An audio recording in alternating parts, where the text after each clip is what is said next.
"Ma'am, I need you to vacate the property immediately." That's what the deputy told me, standing on my porch, looking me in the eye like I was some trespasser. Behind him, Karen from the HOA was smirking like a queen who just won a war.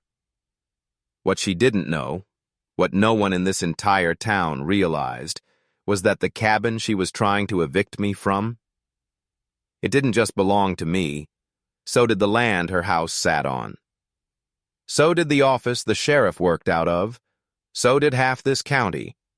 And tonight, they were about to find out exactly who they'd been messing with. You can smell the lake before you even see it. Pine wood, water lilies, and that rich, earthy scent of land that's never been paved over. It's the kind of place most folks would pay a fortune to vacation in. But for me, it's home. Always has been. I had just pulled up the gravel path that evening, windows down, crickets chirping, fresh paint on the porch, when I spotted something strange. A white paper posted to the front door of my family's lakeside cabin. Notice of violation. Unauthorized use of HOA property. I laughed out loud. HOA? There isn't a homeowners association for 30 miles. My property sits on unincorporated land, no paved roads, no mailboxes, just wilderness, water, and the ghost of my grandfather's stubborn grit still baked into the floorboards. But sure enough, the letter had some fancy emblem at the top. Silver Pines Reserve HOA. Never heard of it. I tore it down and walked inside, shook the dust from the sheets, cracked a beer, and lit a fire out back like I'd done since I was a kid. This cabin has been in my family for 3 generations. My grandfather built it with his bare hands after returning from Korea, said he wanted to be far from concrete, far from people. Said land was the only thing they couldn't make more of. But now, apparently Karen disagreed. Her name's Actu, Ally Judith Summers. But you wouldn't know that the way she throws president of the HOA around like it's a military rank. She moved into the subdivision across the ridge last year, the kind of gated community that bulldozed through old logging trails to build pastel homes with matching mailboxes.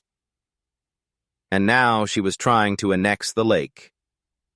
It started with small things, signs posted at the trail entrance. Private lake, HOA members only. Then it escalated. Kids from her neighborhood throwing rocks at my dock, drone footage of violations, HOA newsletters claiming the lake was part of the reserve zone. All nonsense, of course, but aggressive. I ignored it. Until that night. Because around 10:45 p.m., after I'd shut off the lantern and climbed into bed, headlights swept across the trees. I looked out and saw them. 2 sheriff cruisers, red and blue flashing like I'd just robbed a bank. A deputy knocked, hand resting on his sidearm. "Sir, we've received a trespassing report from the Silver Pines HOA. We need to ask you to leave the property until we can verify ownership." Behind him, standing like she owned the world, was her, Judith. She was already filming. "This man is unstable," she said loudly. "He's been squatting here for weeks. This land belongs to the Silver Pines HOA Recreation Trust. We have legal documentation." The deputy didn't even question her, didn't ask me for ID, just motioned to the road. "Sir, I'm going to ask you one more time." That's when I stepped back inside. I didn't raise my voice, didn't threaten anyone. I simply opened a drawer and pulled out a thick leather folder. Deeds, maps, mineral rights, tax stamps going back to 1897. My family didn't just own the cabin. We owned everything around the lake. The land her HOA built their private reserve on. That was leased land, from a shell company my grandfather established in Thai in the 1950s. Judith's little kingdom wasn't real. She just didn't know it yet. And what I did next? Let's just say It made her regret ever calling. I stepped back onto the porch, holding the folder like a weapon. Not a gun. This one fired in courtrooms. The deputy, young guy, maybe 28, name tag read D. Ramirez, squinted as I handed him the document. "What's this?"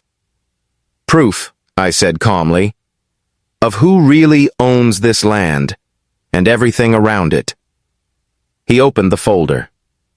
First page, a county-verified survey map dated June 1954. Stamped, notarized, drawn by hand in black ink, with boundaries stretching from Hollow Creek Ridge all the way to Pelican Trail, a full 2,200 acres. The deputy's eyes scanned the details, then the name at the bottom, Elias Harper. "Your grandfather?" he asked. I nodded. And his son, and now me. Behind him, Judith, was fuming. "That document's irrelevant," she snapped. "The Silver Pines HOA filed a property update last year. The lake is a protected common use resource under our charter. Our lawyer—" "No," I cut her off, stepping closer. "Your developer signed a 30-year land lease. You built homes on property that doesn't belong to you.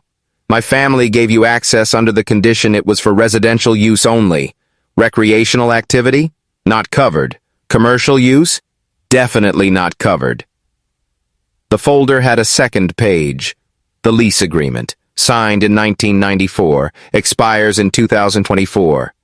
3 months from now. Ramirez's brow furrowed.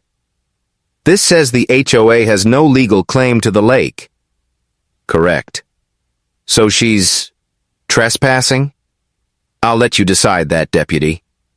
He turned slowly to Judith. Her face had drained of all color. "That agreement," I added, "includes a clause. If the lease is violated by attempting to claim, commercialize, or restrict access to the lake without written consent, the lease is voided, effective immediately." Judith blinked. "This is absurd. That document could be fake."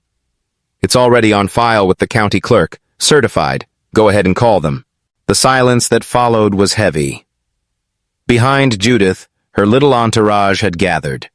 A few HOA board members, some of whom looked like they'd been dragged out of bed.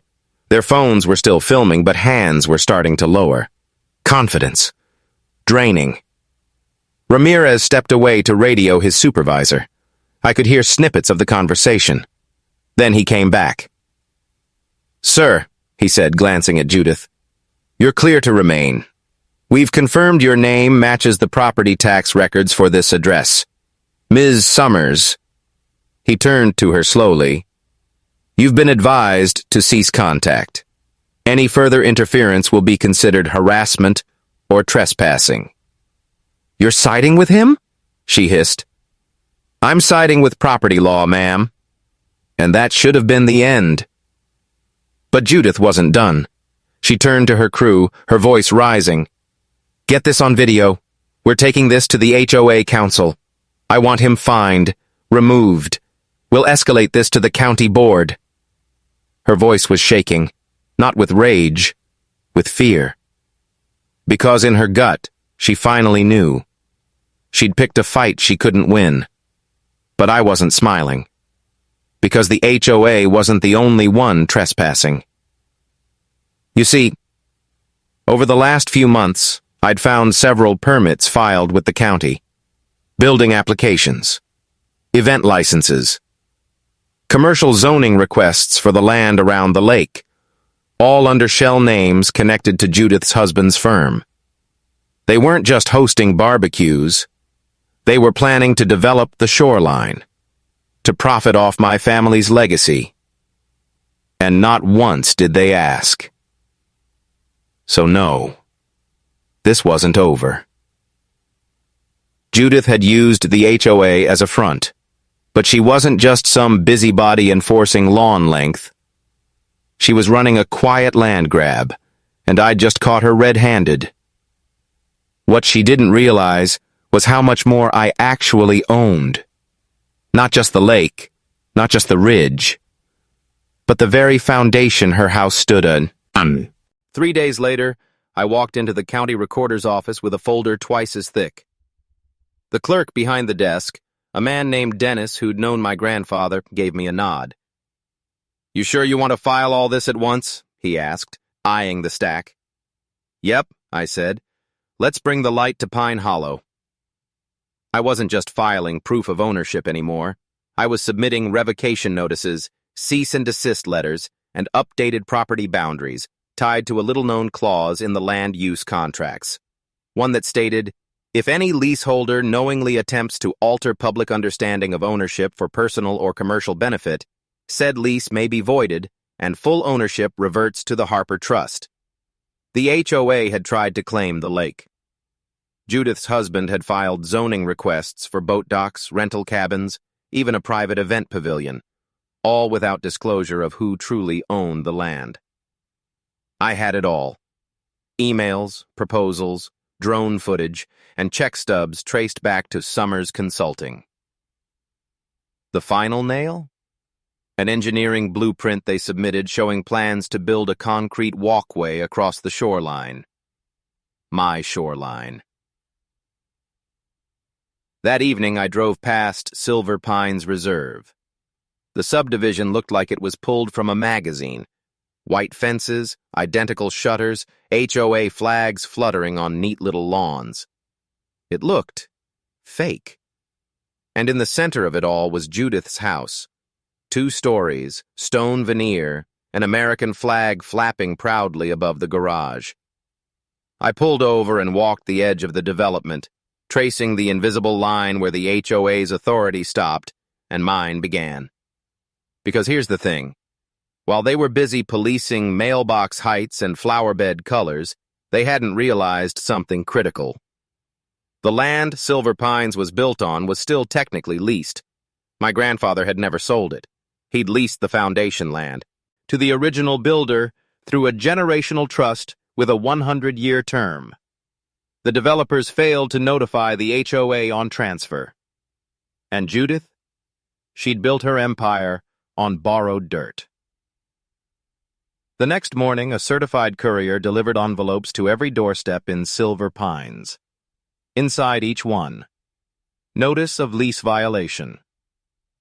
Dear resident, it has come to our attention that the Homeowners Association representing your subdivision has violated the terms of the Harper Trust Land Lease, Section 14, B, Public Misrepresentation of Ownership. Effective immediately, the lease on your parcel is under review for breach. Please be advised, all HOA-enforced dues, restrictions, and fines may be rendered null if land ownership is revoked. Questions? Contact Harper Trust Legal Affairs. Within hours, my phone lit up. Not from Judith, but from the residents. Confused, furious, panicking. Because without the land lease, the HOA's entire legal authority collapsed. Their bylaws were built on assumed ownership. But the dirt beneath their homes? Still mine. And just to drive the point home, I posted a public memo online. Any Silver Pines resident seeking individual land title release, free from HOA control, may contact the Harper Trust for a private exemption review. First come, first served. Translation? I was offering them a way out. That evening, as the sun dipped low and painted the lake orange, a silver SUV came tearing down the road. Judith stepped out, heels sinking in the dirt. She marched up my porch without knocking. "You want to bankrupt 87 families just to prove a point?" she hissed. "No," I said calmly, holding the folder. "I want you to learn you never should have started this war. You think the county will let you pull this off? That they'll allow you to unravel an entire community?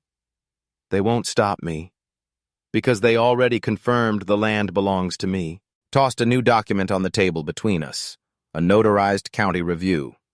It stated plainly, effective immediately, Harper Trust Holdings reclaims primary title of parcels 471, 519, and 601, 680.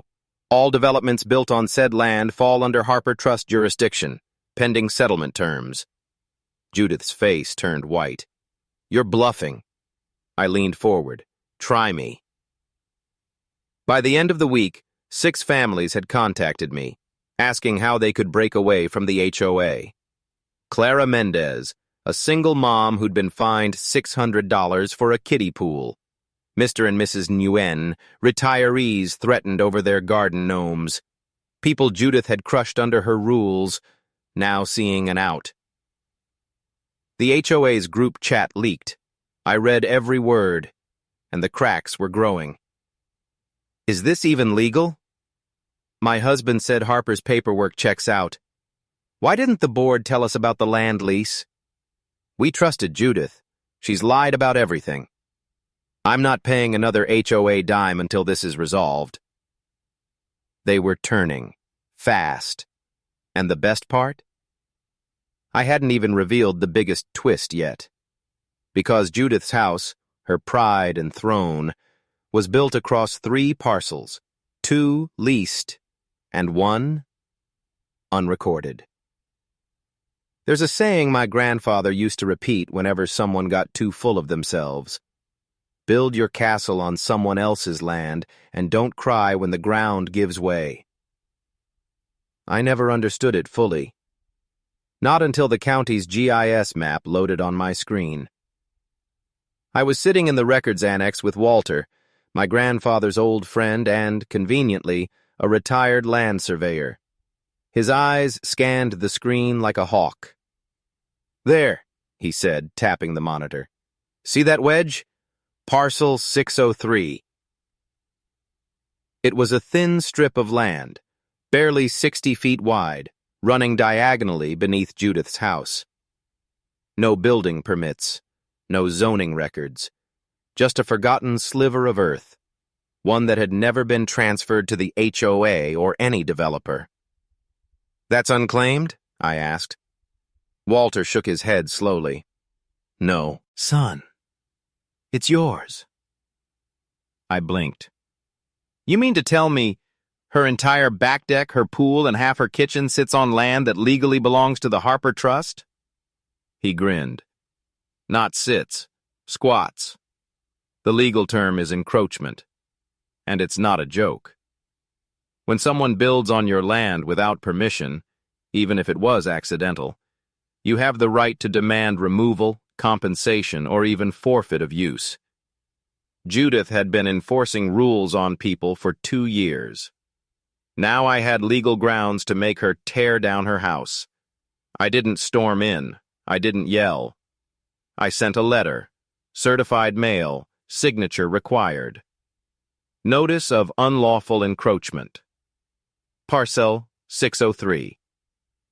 Dear Judith Summers, it has come to our attention that the structure located at 84 Crestview Lane occupies Harper Trust land without license or permission. You are hereby given 10 business days to present legal justification for this occupation or arrange removal of structures violating the boundary. Failure to respond will initiate formal litigation and potential claims for back rent, zoning violations, and land damages. She signed for it at 9:12 a.m. By 11:15, my phone exploded. She showed up at my lake again, this time without backup. No board members, no sheriff's car, no clipboard. Just her, red-eyed, clenching a legal pad and shaking hands. "You don't want to go down this road," she said. "We can fix this, quietly."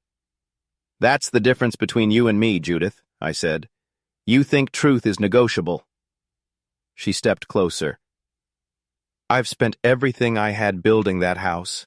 My husband's retirement, my savings. We put in a new pool. On someone else's land," I finished. She looked like she wanted to scream, but couldn't. Her throat clicked dryly. Her voice dropped. "You're not going to make me tear down my home." I stayed silent, because the point wasn't demolition. The point was leverage. She knew it. I knew it. For the first time, she wasn't in control. 3 nights later, Walter and I watched from the ridge above the HOA clubhouse as residents gathered. There was supposed to be a summer gala, a community celebration. Judith's last power move. Instead, it was a mutiny. Sophia, the local videographer, had posted a 10-minute summary of the entire saga. The fake fines, the environmental fraud, the trespassing, and finally, the house sitting illegally on someone else's land. It hit 140,000 views in 48 hours. Judith tried to speak at the meeting, but the crowd didn't listen. They demanded financial records. They demanded answers. One man, Mr. Lacey, a retired firefighter, stood up and said, "She called the cops on a landowner. She built on his soil. And she tried to take his legacy. And we let her." People clapped. Some cheered. Then came the final blow. Clara Hayes, former board member, stood with a man in a gray suit. "County Assessor's Office," he said. "We're opening an investigation into HOA misuse of funds, tax fraud, and zoning violations, starting with Parcel 603. Judith's knees buckled. The next morning, movers came to her house. Not to pack her things, not yet, but to dismantle the back deck. HOA bylaws required voluntary compliance in the face of boundary disputes. I hadn't filed demolition papers yet. I didn't need to. She was panicking. Judith's empire was falling piece by piece, and her neighbors? They were lining up at my office, asking to buy out their leases, asking to exit the HOA, asking me for help. And I hadn't even touched the developer's agreement yet. The one with a clause that allowed me to claim all unbuilt lots in the event of a zoning violation. Lots worth millions. The county land auction was always quiet. Held once a year in a dusty hall behind the tax office, it usually attracted a few flippers, maybe a local contractor or two hoping to snag an abandoned parcel. Most of the land up for bid wasn't worth much. Overgrown lots, unpaid tax properties, forgotten tracts nobody wanted to maintain. But this year was different. Because on the list were 6 lots in Silver Pines Reserve. 6 undeveloped properties the HOA had planned to turn into tennis courts, a rec center, maybe even luxury lakeside rentals. All of them abandoned mid-zoning when the scandal broke. They were up for public sale, and no one had any idea. I was the one holding the paddle. I wore a flannel shirt and a ball cap, the same kind I wore when fishing with my grandfather. Slipped into the second row, no fanfare. Up front, county officials shuffled nervously. Rumors had been swirling for weeks. Ever since the Parcel 603 story hit the news, local papers were digging into HOA corruption across the state. Sitting near the back? Judith. Not in her usual crisp suit, not with a clipboard, just sunglasses, stiff posture, and shame radiating off her like heat. She didn't see me. Not yet. "Next up," the auctioneer announced, "we have Parcel 616 through 621. Previously under HOA management, now reverted to county due to zoning violations. Minimum bid, $500 each." A murmur swept the room. Developers whispered. A man in a golf shirt raised his paddle. $500. Someone else countered. $650. Another. $7. I waited. Then slowly, quietly, lifted my hand. $10,000 for all 6, I said. The room turned. Even the auctioneer blinked. That's $10,000 per lot?" "No," I said. $10,000 total. Lump bid. As a trust holder of the surrounding land and primary boundary claimant, I'm offering to absorb the parcels into conservation easement. A pause. Then one of the county reps leaned forward. "Mr. Harper, is it?" I nodded. Recognition passed like a ripple. They looked at each other, whispered, reviewed documents. And then the gavel dropped. Sold. To the Harper Trust. Judith stood halfway up, face pale. "You can't do that," she muttered. "Actually," I said, walking past her, "you taught me I could." 2 weeks later, I walked the new property lines with Walter. The lake sparkled behind us. Wildflowers bloomed where the HOA once planned a concrete pavilion. Silver Pines was unraveling. 37 households had filed for HOA independence under the Harper exemption. I granted everyone. The HOA's lawyer resigned. Their treasurer vanished. The bank froze their accounts. And as for Judith, she moved out. Word spread that she and her husband were downsizing, selling the house at a loss. No buyer wanted a property entangled in boundary disputes. Her kingdom? Dust. That fall, we held the first ever Harper Lake Veterans Picnic. No HOA rules, no fees, no fines. Just families, folding chairs, kids jumping off the dock, and a plaque near the cabin that read, "This lake is protected in memory of Elias Harper. Korean War, veteran, farmer, and defender of honest land." Clara brought potato salad. Mr. Lacey grilled hot dogs. And Sophia, she filmed the whole thing. The video went viral. The man who took down his HOA, with a deed older than the county. People from across the country started asking, "How do I get out of my HOA?" I shared everything, every document, every clause, every loophole. Because this wasn't just about revenge, it was about restoring what was mine and helping others do the same. So when the sheriff's department called months later to ask if they could set up community fishing lessons at the lake, I said, "Absolutely, but no permits, no papers, just show up, bring a pole." Because this land, it was never meant to be ruled by people like Judith. It was meant for people like my grandfather. And now? It finally was again. CTA for the ending. Have you ever dealt with an HOA that crossed the line? Would you fight back if they tried to erase your legacy? Let me know in the comments, and share this if you believe in standing your ground.